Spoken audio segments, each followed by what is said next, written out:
It's TJ Baon Serye. Ito nga pala yung mga request na baon ni TJ kahapon mga mare. Wala nga akong time mag-edit at mag-voice over kahapon. Nabisi kasi ang mare nyo, kaya eto nga't isi-share ko sa inyo ito ngayon. Ito nga pala ako ng pancake nung isang araw at ginawa nga naming merienda. Talagang nagustuhan ni TJ yun, kaya eto nga yung ni-request niyang baon kahapon. Maski nga ako mga mare ay nasarapan din talaga dito sa pancake na ginawa ko. Kaya lang baka bukas ko na nga ma-upload ang recipe na yun. Gumamit na nga rin pala ako ng molder para meron naman itong design. Tapos gumawa na nga lang din ako ng mga heart shape na maliliit. At nakailang beses na trial nga ako dito mga mare at palpak kasi mga unang nagawa ko. At itong pinapakita ko nga sa inyo, ito na nga yung pinaka-perfect na version. At nung maluto na yung ilalim nitong malaking pancake, tinanggal ko na nga rin itong molder. Struggle nga rin pala ako sa pagbaliktad nito mga mare dahil natatakot nga ako at baka masira kasi itong nagawa ko. Pero ayan mga mare, maayos ko namang nabaliktad. At after ko nga lutuin yung mga pancake, eto nga't kinuha ko na nga rin ang lunchbox si TJ. Kasi itong malaking size nilagay ko na lang dito sa malaking compartment. At yung mga maliliit naman na nagawa ko dito ko na lang inilagay sa silicone cup. Abay syempre itatago ko yung mga palpak na nagawa ko dito sa ilalim. At kunwari nga i-perfect itong nagawa ko.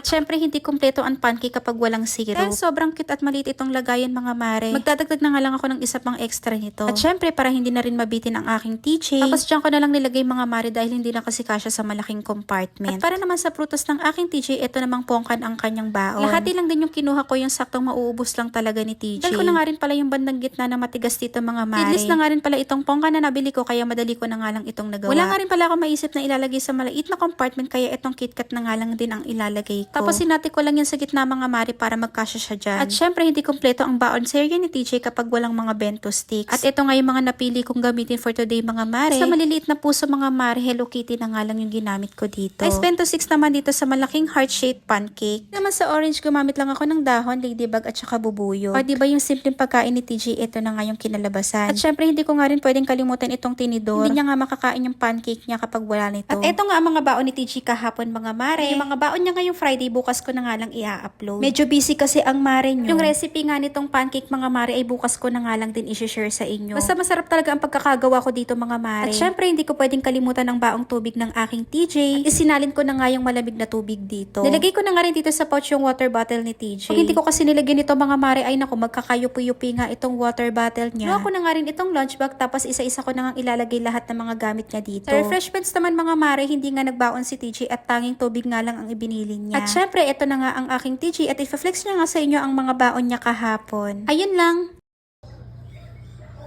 Thank you, Mami. You're welcome. Galing mo sa school ah. Okay? Baon ni TJ for today.